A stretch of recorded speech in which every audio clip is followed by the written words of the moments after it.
ವಾಟಾಳು ಸ್ವಾಮಿಗಳು ಹೇಳಿದ ಹಾಗೆ ಕುಂಭಮೇಳದ ಸಂದರ್ಭದಲ್ಲಿ ಬೇರೆ ಕೇವಲ ಸೇವೆ ಅಷ್ಟೇ ಅಲ್ಲ, ಕೇವಲ ಭಜನೆ, ಪೂಜೆ, ಅನುಷ್ಠಾನಗಳು, ಹೋಮಗಳು ಅಷ್ಟೇ ಅಲ್ಲ.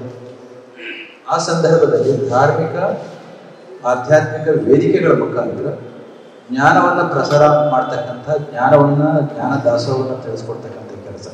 ಈ 3 ನದಿಗಳ ಸಂಗಮ, ಅಲ್ಲಿ ಗಂಗಾ ಮತ್ತು ಯಮುನಾ ಮತ್ತು ಗುಪ್ತಗಾಮಿಯಾಗಿರ್ತಕ್ಕಂಥ ಸರಸ್ವತಿ ಹೇಗೋ ಅದೇ ರೀತಿಯಲ್ಲಿ ಕಪಿಲ, ಕಾವೇರಿ ಮತ್ತು ಸ್ಫಟಿಕ, ಈ 3 ಹೇಗೋ ಅದೇ ರೀತಿಯಲ್ಲಿ ಈ 3 ಅಂಗಗಳು ನಿಷ್ಕಲ್ಮಶವಾಗಿರ್ತಕ್ಕಂಥ ಸೆಲ್ಫ್ಲೆಸ್ ಸರ್ವಿಸ್ ಮತ್ತು ಉಪಾಸನೆ, ನಂತರದ ವಿಜ್ಞಾನ, ಈ 3 ಹಂತದ ಸೇವಾ ಕಾರ್ಯಗಳು, ಉಪಾಸನಾ ಸಂದರ್ಭಗಳು ನಮ್ಮ ಕುಂಭಮೇಳದ ಸಂದರ್ಭದಲ್ಲಿ ಘಟಿಸುತ್ತೆ. ಬಂದಂತಹವರು ಸೇವೆಯನ್ನು ಮಾಡಬೇಕು, ಬಂದಂತಹವರು ಭಕ್ತಿ ಉಪಾಸನೆಗಳಲ್ಲಿ ತೋರಿಸ್ಕೊಳ್ಬೇಕು, ಬಂದಂತಹವರು ವೇದಿಕೆಗಳ ಮುಖಾಂತರ ಆಗ್ತಕ್ಕಂಥ ಜ್ಞಾನಿಗಳ ನುಡಿಗಳನ್ನು, ಜ್ಞಾನವನ್ನು ಕೂಡ ಪಡ್ಕೊಳ್ತಕ್ಕಂಥದ್ದು. ಅಲ್ಲಿಯೇ 3, ಇಲ್ಲಿಯೇ 3 ಎಲ್ಲವೂ ಕೂಡ 3 ಕೊನೆಗೆ ಮುಕ್ತಿಯ ಕಡೆಗೆ ಹೋಗ್ತಕ್ಕಂಥದ್ದಕ್ಕೆ ನಮ್ಮ ಹಿರಿಯರಿಗೆ ಅಥವಾ ನಮ್ಮ ಸಾಮಾಜಿಕರಿಗೆ ಹಾಕಿಕೊಟ್ಟಂಥ, ನಮ್ಮ ಹಿರಿಯರು ಹಾಕಿಕೊಟ್ಟಂಥ ಒಂದು ಮಾರ್ಗ. ಇಂಥ ಒಂದು ಪರಂಪರೆ 1989ರಿಂದ ನಮ್ಮೆಲ್ಲ ಜನಗಳು ಈ ಭಾಗದವರು ಆ ಭಾಗಕ್ಕೆ ಹೋಗಲಿಕ್ಕೆ ಸಾಧ್ಯ ಇಲ್ಲ ಅನ್ನೋ ಕಾರಣಕ್ಕೆ ಆ ದಾರ್ಶನಿಕ ಸಂತರು ಹಾಕಿಕೊಟ್ಟಂಥ ಒಂದು ಪರಂಪರೆ ಅನೌಚಾನವಾಗಿ ನಡ್ಕೊಂಡು ಬರ್ತಾ ಇದೆ. ಅದಕ್ಕೆ ಪೂರಕವಾಗಿ ಅಂದಿನ ಆಳುವ ಸರ್ಕಾರಗಳು ಸಹಕಾರವನ್ನು, ಪ್ರೋತ್ಸಾಹವನ್ನು ಕೊಟ್ಕೊಂಡು ಬಂದಿದೆ.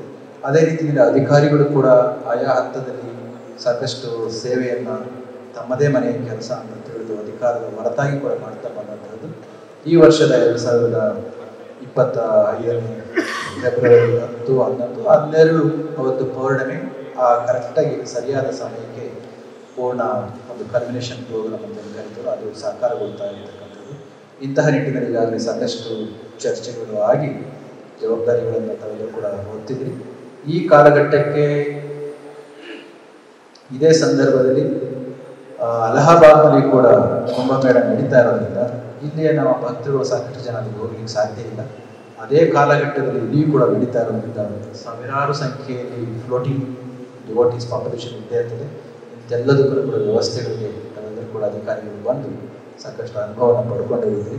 ಅಂದಿನ ಆ ಕಾರ್ಯಕ್ರಮ ಈ ವರ್ಷ ದೊಡ್ಡ ಸಂಖ್ಯೆಯಲ್ಲಿ ಬರುವ ನಿರೀಕ್ಷೆ ಇರೋದ್ರಿಂದ ಅದಕ್ಕೆ ಪೂರಕವಾಗಿರ್ತಕ್ಕಂಥ ನಾಗರಿಕ ಎಲ್ಲ ತೆರನಾಗಿರ್ತಕ್ಕಂಥ ಸೌಲಭ್ಯಗಳನ್ನು ಒದಗಿಸಿಕೊಡುವ ನಿಟ್ಟಿನಲ್ಲಿ ನಾವೆಲ್ಲರೂ ಕೂಡ ಶ್ರಮಿಸಿ ಈ ಕಾರ್ಯಕ್ರಮವನ್ನು ಎಲ್ಲ ರೀತಿಯಲ್ಲಿ ಕೂಡ ಯಶಸ್ವಿಯಾಗಿ, ಜನೋಪಯೋಗಿಯಾಗಿ ಪರಿವರ್ತನೆಯನ್ನು ಮಾಡುವಂಥ ಕಾರ್ಯವನ್ನು ಮಾಡೋಣ ಅಂತ ಹೇಳಿ ಸದ್ಯಕ್ಕೆ ಮಾತ್ರ ಮುಗಿಸ್ತೀನಿ. ಉದ್ದೇಶ